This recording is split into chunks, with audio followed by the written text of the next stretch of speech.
มาสงขะพ่อแม่พี่น้องในแต่ก็กูก้นขะมาสงขะ เมื่อในมาสืบตอนตังหูลองหมายพงหมายจากหลัดเอ็นแห้งตัวนับเนาะ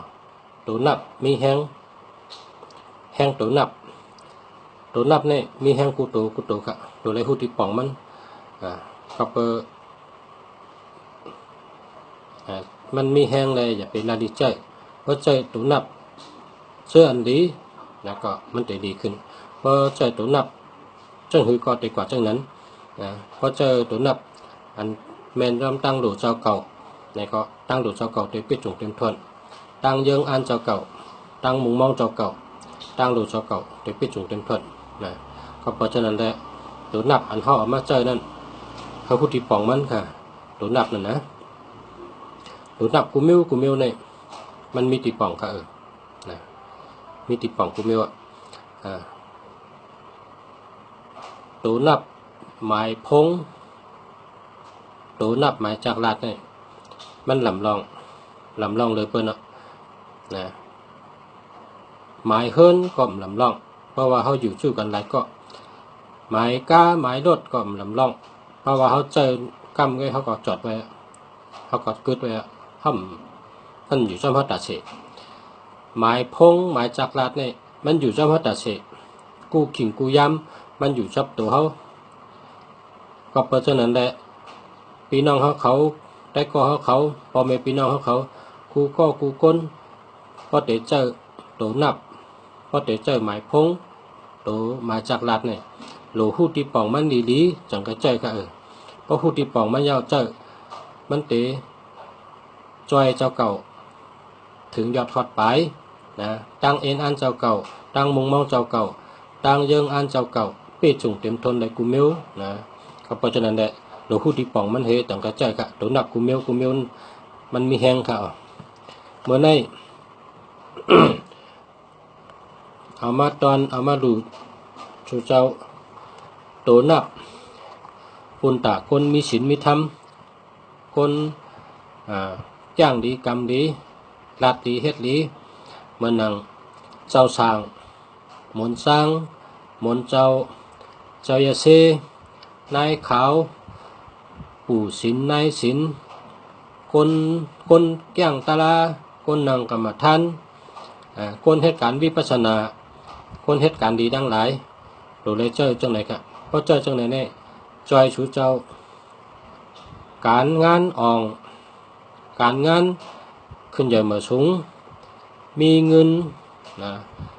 เฮ็ดช่างแลมีเงินเงินนั่นหลูเอาเฮ็ดตาหน้าเงินนั่นหลูจ่ายซ้อมจัดปานเจ้าเก่าภาวะเจ้าเก่ากูวันในหลูจ่ายเงินพอหลูเฮ็ดช่างในศาสนาพวกท่าพระเป็นเจ้าเฮาหลูเฮ็ดพระหลวงหลูเฮ็ดพระองค์ใหญ่ๆนะหลูเฮ็ดพระเจ้าใหญ่ๆนี่ก็เปิ้นเอาเงิน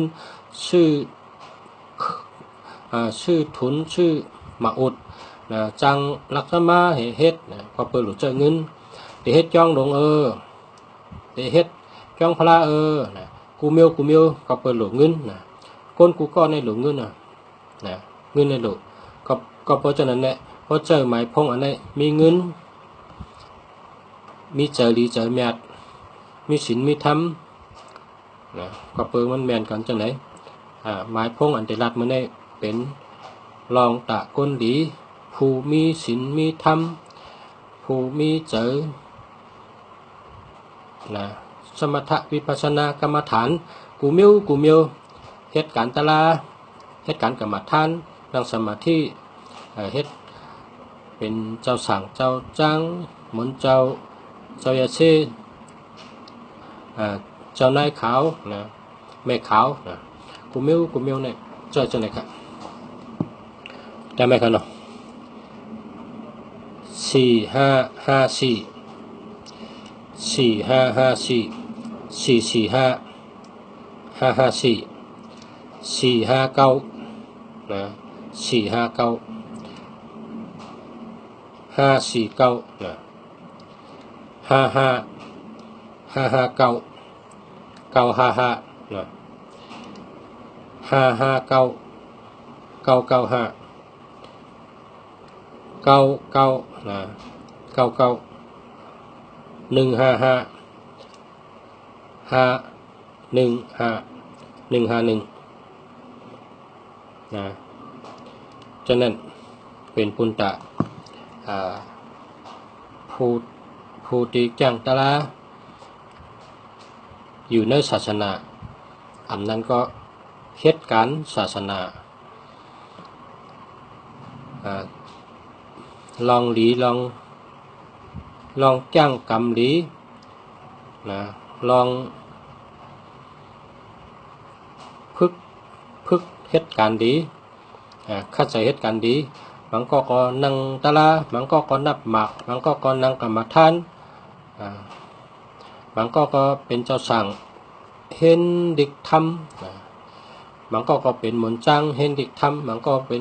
ป็นแม่ขาวเห็นดิกธรรมเป็นเจ้ายาเช่เห็นดิกเห็นธรรมฉะนั้นมันขึ้นใหญ่มาสูงค่ะมันแม่นจอมค่ะกันใน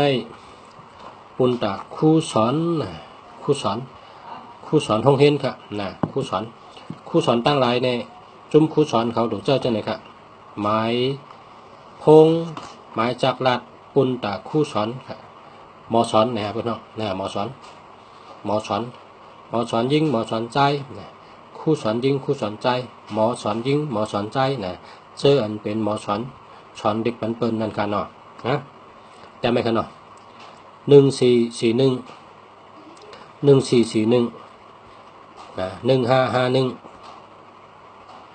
4554 55 5995 นะ144 441 155 551 445 554นะ55จะไหนดีครับปุณตะครูสอนครูหมอสอนครับนะ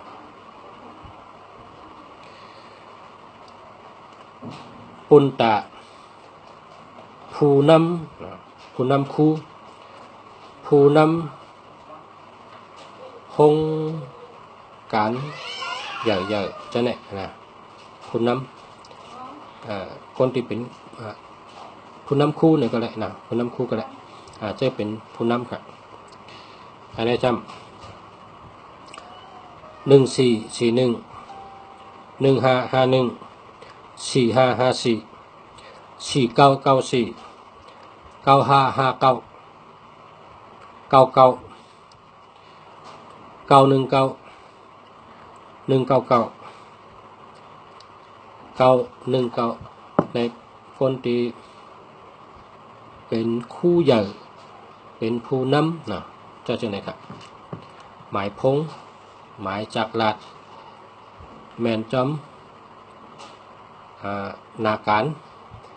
เจ้าเก่าแมนจอมตั้งหลุดเจ้าเก่าแมนจอมเสือเจ้าเก่าตั้งยังอันเจ้าเก่าตั้งมุงมองเจ้าเก่า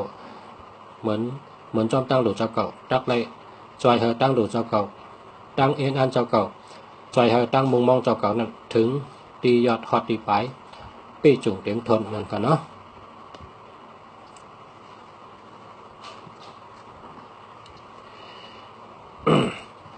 คำในซ้ำมาจุ่มไผ่หมักมีไผ่หมักมีอันเฮ็ดก้นน้ำมีคนหลายๆก็จู้กันเป็นจุ่มให้ได้เฮ็ดออกมาปลายหมักมีเห็นไหมอันนี้ซ้ำคนหลายๆก็ให้ป้องกันเฮ็ดปลายหมักมีเห็นไหมอันนี้หมายพงเขาเจ้าตัวนับเขาเจ้าตัวนับหมายพงหมายจักรลัดเขาเจ้าจันโรเลยมิชเลยครับ1991 1991 4994 9559 9339 399 955 93อันนี้เป็นจุ่มมีหลายๆก็ป้องกันแล้วก็เหตุการณ์มักมีเป็นจุ่มนะฮะกันในต่อกะคนที่เหตุการณ์กับ กายโดยไพ่พระเนาะเหตุการณ์กับกายโดยไพ่พระการกับกายโดยไพ่พระกูมิวนั่นนะเจอเวอร์จังไหนเจอหมายจากรัดจังไหนเจอหมายพงจังไหนนะเจอหนำปัดพงจังไหนนะ1991 4994 9559 9993 39นะครับคำในจุมตีสอนคอมพิวเตอร์นะเมคอมพิวเตอร์คนเปิดร้านขายเมฮับเมคอมพิวเตอร์อำนั้นก็สอนคอมพิวเตอร์คนแดดในการคอมพิวเตอร์เขาจะรู้จักจังไหนกัน4994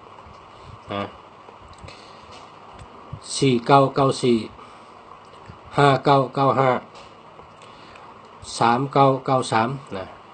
คนเหตุการณ์คอมพิวเตอร์คอมพิวเตอร์ป้อเล็กนั่นนะคนเมงคนสอนบันคนจังไหนเจ้าหมายจากรัดจังไหนเจ้าหมายพงจังไหนนะเจ้าหนำปัดพงจังไหนดีปุนตะนาการเจ้าเก่าตักขึ้นใหญ่มาสูงนะ โอ้เมื่อไหร่น้ำนะเวลามันข้าวยามมันมี15 นาทีเพราะว่านัดนำไหนก็มันเด็ดตัดไปจนมือซึ้นนะก็ในเมื่อไหร่ก็พบกันได้ก่อนต้องค่อยมาทบกันแท็กให้ตั้งหัวค่ะวันอิดนะต้องกับวันอิดลายสอนเด็กนั้นมันมี4 ลายนะใกล้ได้ยินน้ำก็ต้องยินติ๊กยินกูวันก็ต้องนะหันกูวันหันติ๊กเนี่ยหันกูวันในก็ต้องนะว่าติ๊กว่ากูวันในก็ต้องนะเต็มติ๊กนะเต็มติ๊กก็เต็มน้ำอันนี้ก็ต้องลายสอนเด็กนั้นมันมี4 ลายกันฮะนะมาในก็ขอบคุณครับขอบใจครับขอบใจกูคนครับตีถ่อมครับแล้วก็โทรมาถามกูคนนะเพราะว่าอำปองใจก็โทรมาถามคู่มึงดีนะนำปัดพงหมายพง098 789 3568 098 789 3568นะ098 789 3568นะโทรมาถามดีคู่มึงดีโดเริ่มปองใจลองเริ่มปองใจใครฮู้จังหือใครถามจังหือทำได้ครับยินดีครับขอบใจครับขอบคุณกูคนครับขอบคุณครับขอบใจกูคนมาสูงครับ